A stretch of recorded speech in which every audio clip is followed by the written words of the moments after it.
Welcome into Vandy SI. I'm Joey Dwyer here leaving Hawkins Field after Vanderbilt's 15-2 win over Eastern Michigan, a run rule combined no-hitter for Vanderbilt.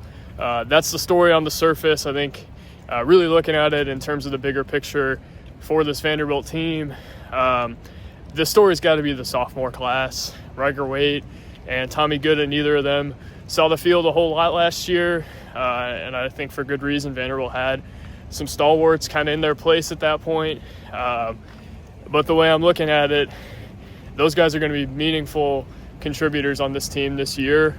And I don't know that there's any two ways about it. Riker Waite and I talked one-on-one today.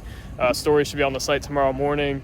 The takeaway I had from that conversation was Jonathan Vastine essentially told him at the end of last year, you're going to be one of the guys here. This is going to be maybe it's not going to be exactly your show at shortstop, but you're firmly going to be in the mix for it, and you're going to have to take ownership of that.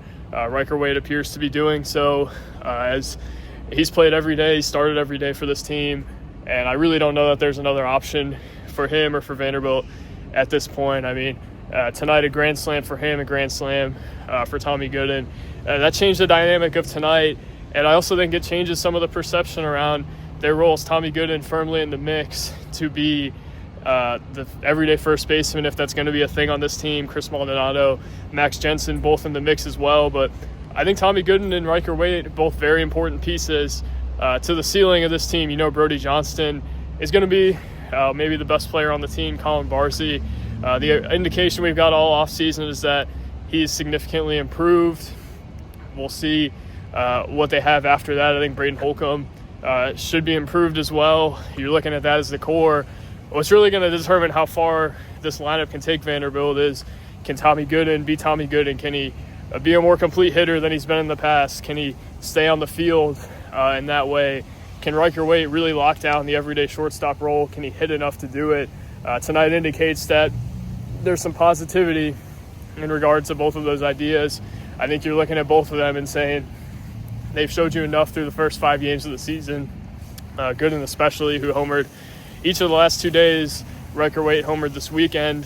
You're looking at both of them saying there's reason to believe that each of them can contribute to this thing long term, every day, or as close to every day as Vanderbilt would like them to be. So that's really my conclusion for the day. I thought Alex Kranzler got right today, and I thought that was a significant piece of this. Brendan Cyber, we talked to after the game, talked about the combined no-hitter and said it was a good thing for some young guys to experience.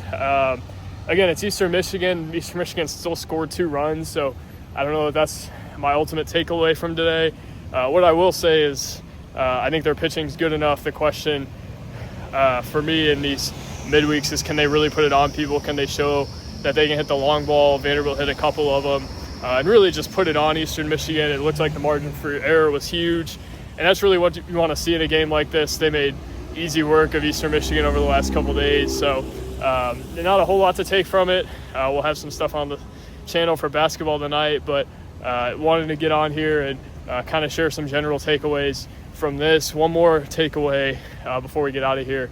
Brody Johnston, 3-2 count, lets it go, walks, and I think that is really an indicator of how he's improved, of how Brody Johnston is better than he was a year ago. The power has always been there. I think the eye is better, though, and just the general approach is better. Tim Corbin was very aggressive in the way he talked about that over the weekend, and I'd expect that to continue if Brody Johnston keeps this up. But for now, I'm Joey Dwyer for Vandy on SI. Subscribe to the channel, and we should have these after almost every baseball game. We'll miss Saturday because of the Tennessee basketball game, but this is the place that we want you to come for Vanderbilt baseball coverage. Exclusive interview with Riker Waite on the site tomorrow morning. So thank you guys for watching.